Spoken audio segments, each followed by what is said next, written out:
अभी हम निकले हैं ऑफिस की तरफ जा रहे हैं और कोई अंदाज़ा नहीं है हमारा दिन कैसा गुजरेगा। और जाके बात भी की कि मेरा इस तरह सामान गुम हो गया है तो कैसे मिल सकता है। 200 मिलियन दिरहम की इन्वेस्टमेंट की है। हाँ हनी भी। अस्सलाम वालेकुम, उम्मीद करता हूँ आप सब खैरियत से होंगे। बिलाल नासिर आपकी खिदमत में हाज़िर है दुबई से, आपकी दुआओं से एक और व्लॉग के साथ आज हाज़िर हैं जी। और कोशिश करेंगे कि कुछ इंफॉर्मेटिव या कुछ ऐसा आपको दिखाएं जिससे आपको फ़ायदा हो। अभी हम निकले हैं ऑफिस की तरफ जा रहे हैं और कोई अंदाज़ा नहीं है हमारा दिन कैसा गुजरेगा। जब भी मैं रोज़ जाता हूँ तो सबसे सुबह जो मेरे माइंड में रहती है चीज़ें कि जो भी मैं सोचूं शुरू में सुबह सुबह कुछ पॉजिटिव हो, जिससे मेरा माइंड जो है ना पॉजिटिव चीज़ों की तरफ जाए। जो भी मेरे नेगेटिव थॉट्स हैं उनको मैं अपने आप से दूर रखूं। इससे ये होगा कि मेरा जो आने वाला दिन होता है इसमें कोई भी नेगेटिव चीज़ें होती हैं तो उनको मैं कंट्रोल करने में मेरे लिए आसानी होती है। तो खैर बातें तो होती रहेंगी आपके साथ। अब हमारी बस आ गई है तो हम यहाँ से निकलते हैं। जैसे कि मैं सुबह बात कर रहा था कि हमें कोई पता नहीं होता है कि हमारा दिन कैसा गुजरेगा। कुछ ऐसा ही हुआ मेरे साथ। आज सुबह जब मैं बस से उतरा और मैंने मेट्रो ली, और जब मेट्रो के मैं दूसरे स्टॉप पर पहुंचने वाला था तो मुझे फ़ील हुआ कि कोई चीज़ मिसिंग है, कोई सामान मेरा मिसिंग है। और वो सामान क्या था? एक बैग था। उस बैग में मेरे तमाम डॉक्यूमेंट्स थे, मतलब मेरा आईडी कार्ड यूएई का, मेरा पाकिस्तान का आईडी कार्ड, मेरे यहाँ के बैंक्स के कार्ड, और मेरा एक मोबाइल और बाकी छोटी मोटी चीज़ें थी। और तमाम उस बैग में थी और वो बैग मैं अपना बस में भूल के आ गया।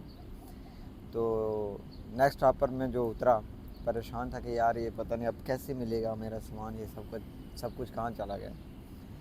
तो उतर कर फिर मैंने नेट पे सर्च किया और जाके बात भी की कि मेरा इस तरह सामान गुम हो गया है तो कैसे मिल सकता है। तो उन्होंने मुझे बताया कि हेल्पलाइन पे कांटेक्ट करो।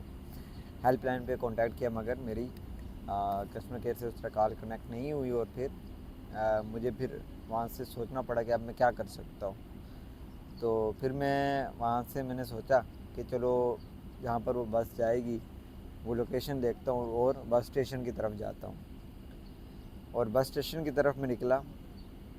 मुझे एग्जैक्ट ये भी नहीं पता था कि बस स्टेशन कौन सा है, तो दो थे तो एक की तरफ तो मैं जा रहा था। इसी तरह मैंने अपने जो भी मेरे मैनेजर हैं उनको इन्फॉर्म किया कि इस तरह मेरा ये हो गया, मैं यहाँ से रिपोर्ट करके फिर मैं डायरेक्ट मीटिंग जाऊँगा। तो उन्होंने कहा ठीक है। तो फिर मैं वहाँ से चला गया बस स्टेशन की तरफ। तो अभी मैं रास्ते में ही था, काफ़ी परेशान था कि यार इतना मुझे पता था कि मिल जाएगा, मुझे ज़्यादा चांसेस थे कि मिल जाएगा।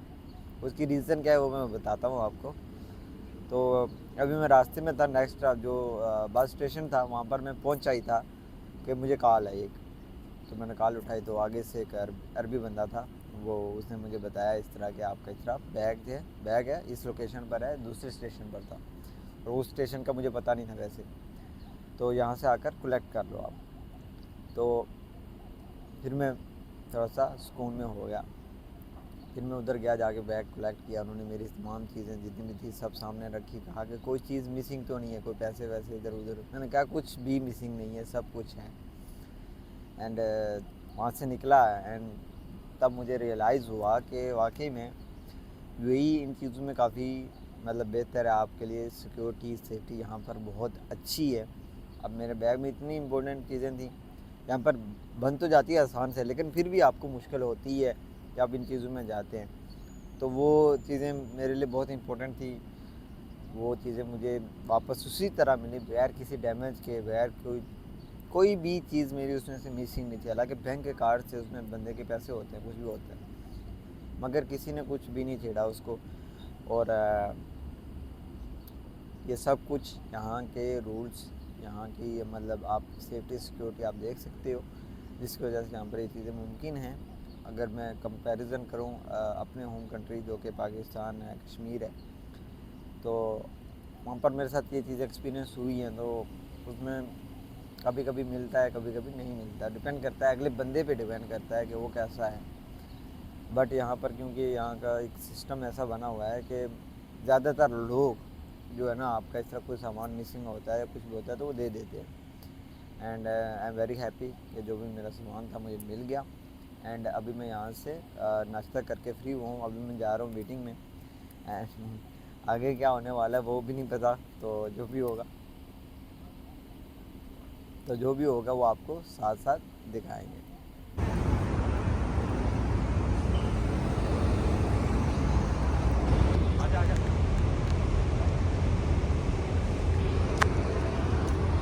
बिजनेस पे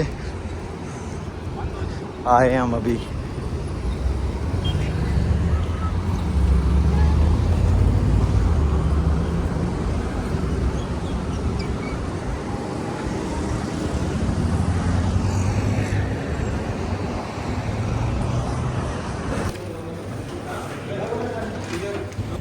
बिजनेस बे से अभी खाना खा के निकला हूँ। अभी एक चीज़ दिखानी थी आपको। ब्राज़ील का फुटबॉल प्लेयर जो जिसका नाम है नेमार, उसने रिसेंटली यूएई में, दुबई में इन्वेस्टमेंट की थी रियल एस्टेट में, ठीक है। अभी मैं दिखाने लगा हूँ कि उसने कहाँ इन्वेस्टमेंट की थी। बिनगाटी डेवलपर, ये जो सामने आपके एक रेजिडेंस बिल्डिंग बना रहे हैं, यहाँ पर उसने 200 मिलियन दिरहम की इन्वेस्टमेंट की है। और यहाँ पर उसने क्या लिया जी, एक पेंट हाउस, ठीक है। और ये ऑफ प्लान उसने ये इसको लिया था, जो जिसके भी कंस्ट्रक्शन हो रही है। देखा जाए तो ये मतलब बिजनेस बे के बिल्कुल दरमियान में आती है ना। बुर्ज खलीफा का भी व्यू है और अभी इसकी कंस्ट्रक्शन हो रही है। और उसने यहाँ पर 200 मिलियन दिरहम की इन्वेस्टमेंट की है। अपने जो है अपने क्या कहते हैं उसको, पाकिस्तानी, इंडियन, जो भी आपकी करेंसी है उसमें आप कैलकुलेट कर लें कितने बनते हैं। काफ़ी बड़ी इन्वेस्टमेंट है।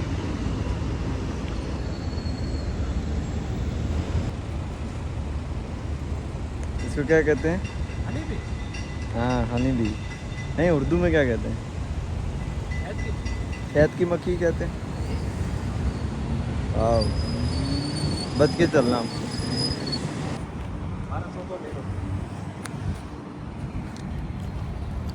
काफ़ी थका देने वाले दिन के बाद अभी मैं घर आ गया हूँ।